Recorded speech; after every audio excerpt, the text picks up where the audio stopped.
Hello, নমস্কার বন্ধুরা। আজকের এই ভিডিওতে আমরা চার্লস ডিকেন্স, ইংল্যান্ডের একজন রাইটার, তার লেখা ডেভিড কপারফিল্ড উপন্যাসের গল্প আমরা জানব। ডেভিড কপারফিল্ড উপন্যাসের মধ্যে কি রয়েছে সেটা গল্পের আকারে অতি সহজে আমরা পুরো ঘটনাটা এই ভিডিওতে জেনে নেব। তো পুরো গল্প জানার আগে সামান্য কিছু তথ্য এই উপন্যাস সম্পর্কে আমাদের জেনে নিতে হবে, তাহলে উপন্যাসের ঘটনা গল্প বুঝতে আমাদের সুবিধা হবে। চলুন বন্ধুরা, শুরু করা যাক। ডেভিড কপারফিল্ড হলো চার্লস ডিকেন্সের লেখা 8 নম্বর নভেল। তিনি অনেকগুলো নভেল লিখেছেন, এই নভেলটা হচ্ছে তার 8 নম্বর নভেল। এই নভেলের ফুল টাইটেল হলো the personal history, adventure, experience and observation of David Copperfield the younger of Blunderstone Rookery. এই নভেলটা তিনি কখনো পাবলিশ করবেন বলে লেখেননি, মানে পাবলিশ করা তার কখনো উদ্দেশ্য বা ইন্টেনশন ছিল না। It was first published as a serial in 1849 to 1850. এই 2 বছর এই নোভেলটা সিরিয়াল আকারে প্রকাশিত হয়, পরে এটি বই আকারে প্রকাশিত হয় 1850 সালে। This novel features the character David Copperfield and is written in the first person as a description of his life until middle age. এই উপন্যাসটা হলো his journey of change and growth from infancy to maturity, as people enter and leave his life and he passes through the stages of his development. পুরো জিনিসগুলোই এই উপন্যাসে রয়েছে David কপারফিল্ডের life নিয়ে। The novel was published in 19 monthly 1 shilling installment. এই উপন্যাসের narrator হলো older David Copperfield, telling the story of his past life, that is his childhood. এই নভেলের পয়েন্ট অফ ভিউ হলো first person point of view. এই নভেলের setting হলো 1800 শতক, 18th century, England. এই নভেলের থিমগুলি হলো the troubles of the weak, equal opportunity in marriage, affluence and class, ডেপ্ট, hypocrisy, marital mismatch, pairing of young women and older man, social improvement, child labour ইত্যাদি। এই নভেলটা একটা বিল্ড অ্যান্ড রোম্যান, মানে কামিং অফ এজ নভেল। এবার আমাদের জানতে হবে কামিং অফ এজ নভেল বা বিল্ড অ্যান্ড রোম্যান কি। It is a literary genre that focuses on the psychological and moral growth of the protagonist from childhood to youth. এই নভেলটি লিখা হয় পাস্ট টেন্সে। মূল যে নভেলটা ছিল, the original novel David Copperfield has 64 chapters. The first chapter is entitled I Am Born. The final chapter logically is entitled A Last Retrospect. এই নভেলের পাবলিশার হলো Bradbury and Evans. It is a true autobiographical novel. If David Copperfield has come to be Dickens's darling, it is because it is the most autobiographical of all his novels. এটাকে তার masterpiece বলা হয়, the triumph of the art of Dickens. এই নভেলের protagonist হলো David Copperfield. এই নভেলের মোটিভগুলি হলো the role of mothers, accented speech, physical beauty.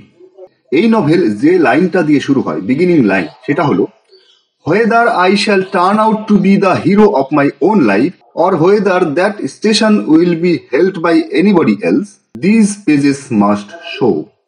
David opens his story with a question.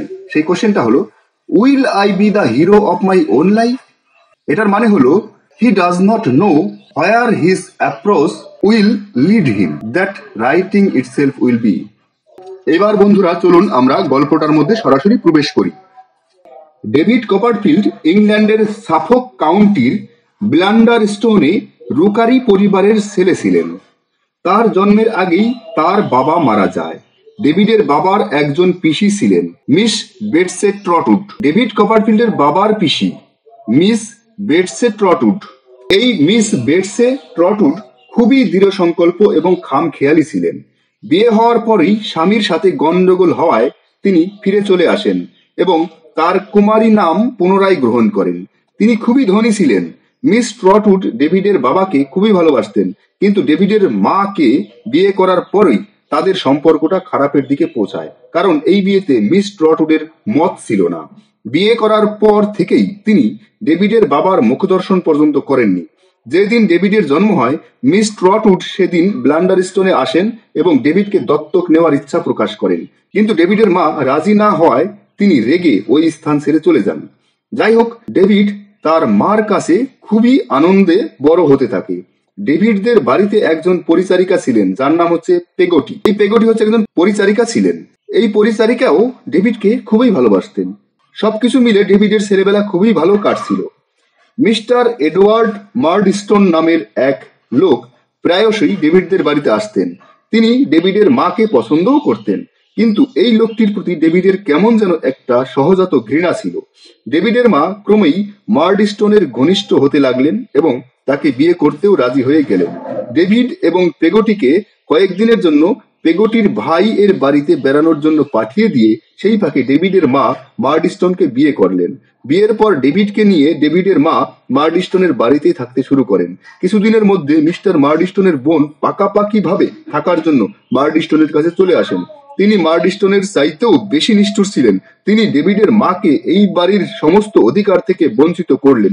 দুই ভাই বোন মিলে ডেভিড আর তার মায়ের জীবনকে একেবারে দুর্বিষহ করে তুললেন। মার্ডস্টোনরা আসার আগে ডেভিড তার মায়ের কাছেই পড়াশোনা শিখত। মা আর ছেলে দুজনেরই কাছেই এটা ছিল একটা আনন্দের কাজ। কিন্তু এখন ডেভিডের কাছে পড়াশোনা যেন এক কঠিন এবং দুর্বিষহ ব্যাপার হয়ে দাঁড়িয়েছে। কঠিন ভয়ঙ্কর মার্ডস্টোনের চেহারাটা ডেভিডকে ভীত সম্ভ্রস্ত করে তুলত। ভয়েই সে তার পড়া ভুলে যেত। দিনের পর দিন এমন অবস্থা সহ্য করতে না পেরে সে যেন পাগল হয়ে উঠছিল। একদিন সে মার্ডস্টোনের হাতে কামড়ে দেয়। ফলস্বরূপ তাকে অমানবিকভাবে কয়েকদিন ধরে একটা ঘরে বন্দি করে রাখা হয়। তারপর তাকে একটি বোর্ডিং স্কুলে ভর্তি করে দেওয়া হয়। মার্ডস্টোন ডেভিডকে সালেম হাউস স্কুলে ভর্তি করে দেন। মিস্টার ক্রিকল ছিলেন এই বোর্ডিং স্কুলের মালিক এবং প্রধান শিক্ষক। এই ক্রিকল অত্যন্ত গোঁড়া এবং নিষ্ঠুর ছিলেন। মিস্টার ক্রিকল ছেলে পেটানো ছাড়া অন্য কোনো কাজই ভালো জানতো না। প্রতিদিনই সে কোনো না কোনো ছেলেকে ধরে বেদম পেটাতো। ওই বিদ্যালয়ে মিস্টার ক্রিকলের একজন সহকারী ছিলেন, নাম মিস্টার টানজি। বিদ্যালয়ে মিস্টার ক্রিকলের সহকারী কর্মচারী হলেন মিস্টার টানজি। এই মিস্টার টানজি মিস্টার ক্রিকলকে তার এই অমানবিক শাস্তি প্রদানে সাহায্য করতেন। প্রধান শিক্ষক মিস্টার ক্রিকল মার্ডস্টোনের বন্ধু লোক ছিলেন। প্রধান শিক্ষক মিস্টার ক্রিকল মার্ডস্টোনের আবার বন্ধু। মার্ডস্টোন ক্রিকলকে ডেভিডের সব কথা লিখে জানান। তিনি বলেন ডেভিড তাকে একবার কামড়েও দিয়েছিল, তাই মিস্টার ক্রিকল ডেভিডের প্রতি একটু বিশেষ নজর দিয়েছিলেন। তিনি ডেভিডের পিঠে একটি পোস্টার লাগিয়ে দিয়েছিলেন যাতে লেখা ছিল, এই ছেলেটি থেকে সাবধান, এই ছেলেটি কামড়ায়। তিনি প্রায়শই ডেভিডকে পেটাতেন। বিদ্যালয়ে ডেভিডের দুজনের সঙ্গে বন্ধুত্ব হয়েছিল। তারা হলেন জেমস স্টিয়ারফোর্থ এবং টমি ট্র্যাডলস। একজনের নাম জেমস স্টিয়ারফোর্থ এবং আরেকজনের নাম টমি ট্র্যাডলস। জেমস স্টিয়ারফোর্থ ছিল বিদ্যালয়ের হেড বয়। সে ডেভিডকে অনেক সময় রক্ষাও করত, তাই শিক্ষক ছাড়া অন্য কোনো ছেলে তাকে চটাতে ভয় পেত। ট্র্যাডলও বেশ প্রাণবন্ত ছেলে ছিল, কিন্তু দিনের পর দিন মার খেতে খেতে তার জীবনও দুর্বিষহ হয়ে উঠেছিল। বিদ্যালয়ের প্রথম অভিজ্ঞা পরীক্ষা শেষ হওয়ার পর ডেভিড বাড়ি এলো। এরই মাঝে তার একটি ছোট বোনও হয়েছে। ছোট বোন ডেভিডের অত্যন্ত প্রিয় ছিল, কিন্তু মার্ডস্টোন ডেভিডের বাড়িতে থাকা পছন্দ করতেন না। তার মায়ের জন্য ডেভিডের খুব কষ্ট হতো। তিনি খুবই কষ্টের জীবনযাপন করতেন। তার মা খুবই কষ্ট পেতেন। পেগটির সাথেও ডেভিডকে নির্দ্বিধায় মিশতে দেওয়া হতো না, তাই বাড়িতেও ডেভিডের তেমন ভালো লাগতো না। ছুটি শেষ হলে ডেভিড আবার বোর্ডিং স্কুলে ফিরে যায়। হঠাৎ একদিন মিস্টার ক্রিকল ডেভিডকে জানায় যে তার মা মারা গেছে। ডেভিড খবর শুনেই কান্নায় ভেঙে পড়ে। সাথে সাথেই সে বাড়ি ফিরে আসে। এখন ডেভিডের কাছে একমাত্র সান্ত্বনা ছিল পেগটির সহানুভূতিশীল ব্যবহার। কিন্তু ডেভিডের মায়ের অন্তিম ক্রিয়াকর্ম সম্পন্ন হতেই পেগটিকে কাছ থেকে ছাড়িয়ে দেওয়া হয়। পেগটি ইয়ারমাউথস এ গিয়ে বার্কিস নামে একজনকে বিয়ে করে সেখানেই পাকাপাকি ভাবে থাকতে শুরু করে। বার্কিস একজন কুলি ছিলেন, কুলি। অল্প কয়েকদিন পর ডেভিডের ছোট বোনটিও মারা যায়। ডেভিড সম্পূর্ণ নিঃসঙ্গ হয়ে পড়ে। ডেভিডের বয়স 10 বছর হতেই মার্ডস্টোন তাকে বিদ্যালয় থেকে ছাড়িয়ে এনে লন্ডনের মার্ডস্টোন অ্যান্ড গ্রিনবি নামের এক মদের দোকানের শ্রমিকের কাজে লাগিয়ে দেন। তার মজুরি ছিল সপ্তাহে 6 শিলিং। সেখানে সে মালিকদের 5 মাস খাটতো। ওই দোকানে আরো অনেক ছেলে কাজ করত। এখানে থেকে ডেভিড সম্পূর্ণ হতাশ হয়ে পড়ল এবং জীবনে একজন শিক্ষিত ও বিখ্যাত হওয়ার সব আশাই তিনি ত্যাগ করলেন। লন্ডনে ডেভিড মিস্টার মিকোবরের বাড়িতে থাকতো। মিকোবরের সংসার ছিল তার স্ত্রী এবং 4 ছেলে মেয়েকে নিয়ে। তিনি দয়ালু কিন্তু খামখেয়ালি লোক ছিলেন। তিনি খুব গুছিয়ে কথা বলতে পারতেন। নিকোবর ছিলেন খুবই গরিব এবং দেনাগ্রস্ত, কিন্তু তিনি কখনোই মেজাজ হারাতেন না। তার ছিল অশেষ ধৈর্য। পাওনাদাররা যখন খুবই চাপ দিত, তিনি আত্মহত্যা করার কথা বলতেন, কিন্তু পরক্ষণে সব ভুলে গিয়ে মনে মনে গান করতে শুরু করতেন। নিকোবর ছিলেন প্রচন্ড আশাবাদী ব্যক্তি। তিনি সবসময় মনে করতেন তার ভাগ্য নিশ্চয়ই ফিরবে একদিন এবং তার আর্থিক অবস্থার উন্নতি ঘটবে। একদিন নিকোবরকে পুলিশ ধরে নিয়ে যায়। কিছুদিন পর সে ছাড়াও পায়। এরপর তিনি স্থির করেন সপরিবারে প্লেমাউথে তার স্ত্রীর এক আত্মীয়ের কাছে যাবেন। সেখানে কাস্টমস হাউস এ তার একটা কাজ পাওয়ার আশা আছে। ডেভিড কয়দিনেই এই পরিবারের সঙ্গে খুব ঘনিষ্ঠ হয়ে উঠেছিল। নিকোবররা যখন লন্ডন ছেড়ে চলে গেলেন, ডেভিড আরো ভেঙে পড়ল। সেও ঠিক করলো যে সে তার পিসির কাছে যাবে। পিসি মানে প্রকৃতপক্ষে তার ঠাকুমার কাছে যাবে, কারণ মিস ট্রটউড তার ঠাকুমাই হয়। এখন এই পৃথিবীতে সেই তার একমাত্র আত্মীয়। ডেভিড জানতো না মিস ট্রটউড কোথায় থাকে। সে পেগটিকে চিঠি লিখে জানতে পারে যে মিস ট্রটউড এখন ডোভারের কাছাকাছি একটা জায়গায় থাকে। ডেভিড পেগটির কাছে হাফ গিনি ধার নেয়, নিয়ে ডোভারের উদ্দেশ্যে রওনা হয়। পথে তার টাকা আর বাক্স দুটোই চুরি হয়ে যায়। টাকা ছাড়া যাতায়াত তার কাছে খুবই কঠিন সমস্যা হয়ে দাঁড়ায়। এখন সম্পূর্ণ রাস্তাটা হেঁটে যাওয়া ছাড়া তার কাছে আর অন্য কোনো রাস্তা ছিল না। রাস্তায় খাবার কেনার জন্য সে তার পোশাকের প্রায় সবটাই বিক্রি করতে বাধ্য হয়েছিল। অবশেষে ক্লান্ত বিষণ্ণ অবস্থায় খোঁড়া পায়ে সে ডোভারে পৌঁছালো। খোঁজ করে ডেভিড সেই ঠাকুমার বাড়িতেও পৌঁছে গেল। মিস ট্রটউড ডেভিডকে দেখে বিস্মিত হলেন। ডেভিডের কাছ থেকে তার দুঃখের কথা শুনে ট্রটউডের মন গলে গেল। তিনি ডেভিডকে তার কাছেই রেখে দিলেন। তারপর ট্রটউড মার্ডিস্টনকে চিঠি লিখে এই খবর জানিয়ে দিলেন। মার্ডিস্টন এবং তার বোন সশরীরে উপস্থিত হলেন ডেভিডকে ফিরিয়ে আনার জন্য। কিন্তু মিস ট্রটউড এতে রাজি তো হলেনই না, বরং তিনি আইনগতভাবে ডেভিডকে দত্তক নিলেন। ডেভিডের এক নতুন জীবন শুরু হলো। মিস ট্রটউড ডেভিডকে পুনরায় বিদ্যালয়ে ভর্তি করে দিলেন। ট্রটউড তার উকিলের সাথে পরামর্শ করে ডেভিডকে ক্যান্টারবেরির ডক্টর স্ট্রং স্কুল এ ভর্তি করে দিলেন। সেখানে সে ওই উকিল মিস্টার উইকফিল্ডের বাড়িতেই থাকতো। মিস্টার উইকফিল্ড একজন বিপত্নিক লোক ছিলেন। অ্যাগনেস তার একমাত্র মেয়ে। সে যেমন রূপবতী তেমনি গুণবতী। অ্যাগনেস এবং ডেভিড সমবয়সী ছিল। এখানে ডেভিড বিদ্যালয় এবং বাড়ি উভয় জায়গাতেই খুবই আনন্দে ছিল। মিস্টার উইকফিল্ডের একজন কেরানি ছিলেন মিস্টার ইউরিয়া হিপ নামে। ইউরিয়া হিপ নিজেকে সবসময় সহজ সরল বলে তুলে ধরত। এক সন্ধ্যায় ইউরিয়া তার বাড়িতে ডেভিডকে চায়ের জন্য নিমন্ত্রণ করেন। সেখানে হঠাৎই তার নিকোবরের সঙ্গে আবার দেখা হয়ে গেল। নিকোবর ওই রাস্তায় যাচ্ছিলেন। ডেভিডকে দেখতে পেয়ে তিনি ওই বাড়িতে ঢুকে পড়েন। তার কাছ থেকে ডেভিড জানতে পারে যে প্লেমাউথেও সে কোনো কাজ খুঁজে পায়নি। বর্তমানে কয়েকদিনের জন্য তিনি ক্যান্টারবেরিতে এসেছেন এবং একটি সরাইখানাতে আছেন। পরের দিন ডেভিড নিকোবরের সাথে নৈশভোজে যোগ দেয় এবং জানতে পারে যে নিকোবরের অবস্থার কোনো পরিবর্তন হয়নি। পড়াশোনা শেষ করার পর ডেভিড লন্ডনে মেসার্স স্পেনল অ্যান্ড জরকিন্স নামে এক সংস্থায় মামলা তদবিরকারী হিসেবে যোগদান করেন। মিস ট্রটউড তার নামে 1000 পাউন্ড জমা করে দেন তার জামিনী আমানত হিসেবে। সুন্দর 2 কক্ষ বিশিষ্ট অফিস ঘরও ভাড়া নেওয়া হয়। ডেভিড বেশ সুখী হন। সেখানে মিস্টার স্পেনলের মেয়ে ডোরার সাথে তার পরিচয় হয়। শীঘ্রই ডেভিড গভীরভাবে ডোরার প্রেমে পড়ে। ডোরাও ডেভিডকে ভালোবাসতো। তারা ক্রমেই আরো ঘনিষ্ঠ হয়ে পড়ে, কিন্তু পুরো ব্যাপারটাই ছিল স্পেনলের জানার বাইরে। লন্ডনে ডেভিড তার অনেক পুরনো বন্ধুকেও ফিরে পেল। এক অনুষ্ঠানে ট্র্যাডেলের সাথে তার দেখা হলো। ট্র্যাডল এখন আইন নিয়ে পড়াশোনা করছে।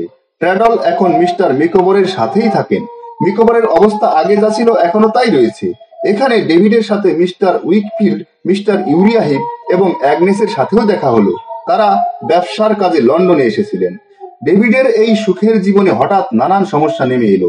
মিস্টার ইউরিয়া হিপ কোনো ক্রমে উইকফিল্ডকে বুঝিয়ে তার ব্যবসার অংশীদার হয়েছেন। বর্তমানে তিনি উইকফিল্ডকে তার নিজের নিয়ন্ত্রণে রেখেছেন। মিস্টার ট্রটউডও তার এই ব্যবসার সমস্ত সম্পত্তি হারাতে বসেছেন। ডেভিড ফিরে যাওয়ার কথা ভাবতে শুরু করেন, কিন্তু মিস্টার স্পেনল ডেভিডের জমা আমানত ফেরত দিতে অস্বীকার করেন। ডেভিড অন্য রোজগারের প্রয়োজনীয়তা অনুভব করেন। তিনি খবর পান ডক্টর স্ট্রং এখন অবসর নিয়ে লন্ডনেই আছেন এবং তার একজন ব্যক্তিগত সচিব প্রয়োজন। ডেভিড দরখাস্ত করেন এবং কাজটা পেয়েও যান। তিনি শর্ট হ্যান্ড টাইপ শিখতে শুরু করেন, কারণ সাংবাদিকতা করে আরো কিছু রোজগার করতে পারবেন। তিনি প্রচন্ড পরিশ্রম করতেন। একদিন মিকোবরের সাথে তার দেখা হয়। মিকোবর তাকে বলে যে তিনি ক্যান্টারবেরি যাচ্ছেন ইউরিয়ার কাছে কেরানির কাজ করার জন্য। ডোরাকে লেখা ডেভিডের চিঠি হঠাৎ একদিন মিস মার্ডিস্টনের হাতে পড়ে যায়। মিস মার্ডিস্টন ডোরার বান্ধবীও বটে, কিন্তু ডেভিডের প্রতি প্রতিশোধ নেওয়ার জন্যই তিনি ওই চিঠি মিস্টার স্পেনলের হাতে দিয়ে দেন। স্পেনল এতে বেজায় চটে গিয়ে ডেভিডকে নির্দেশ দেন সে যেন ডোরাকে আর না লেখে, তা না হলে ডোরাকে তিনি বিতাড়িত করবেন। ইউরিয়ার ষড়যন্ত্রের শিকার হয় মিস্টার উইকফিল্ড। ষড়যন্ত্রের শিকার হয়ে মিস্টার উইকফিল্ড এবং অ্যাগনেসদের অবস্থা এখন খুবই সঙ্গীন। তাদের যেন সব থেকেও কিছুই নেই। হঠাৎ একদিন মিস্টার স্পেনল মারা যান। ডোরা একেবারে একা হয়ে পড়ে। বর্তমানে ডেভিডের আর্থিক অবস্থার উন্নতিও হয়েছে। তিনি এখন লেখালেখির কাজও করেন এবং তার রোজগারও হয় লেখক হিসেবে। ডোরার পিসিদের অনুমতি নিয়ে ডেভিড ডোরাকে বিয়ে করেন। তাদের বিবাহিত জীবন বেশ সুখের হয়ে ওঠে, কিন্তু অল্পদিনের মধ্যেই ডোরার শরীর অত্যন্ত ভেঙে পড়ে। একদিন মিস্টার মিকোবরের কাছ থেকে ডেভিড অবাক করা এক চিঠি পান। এর থেকে তিনি জানতে পারেন মিকোবর জরুরি কোনো কারণে কিংস বেঞ্চ প্রিজন এর সামনে তার সাথে দেখা করতে চান। ডেভিড তার ছেলেবেলার বন্ধু ট্রডলকে নিয়ে সেখানে পৌঁছান। সেখানেই মিকোবর ইউরিয়াকে এক দুশ্চরিত্র বদমাইশ হিসেবে প্রমাণ করেন।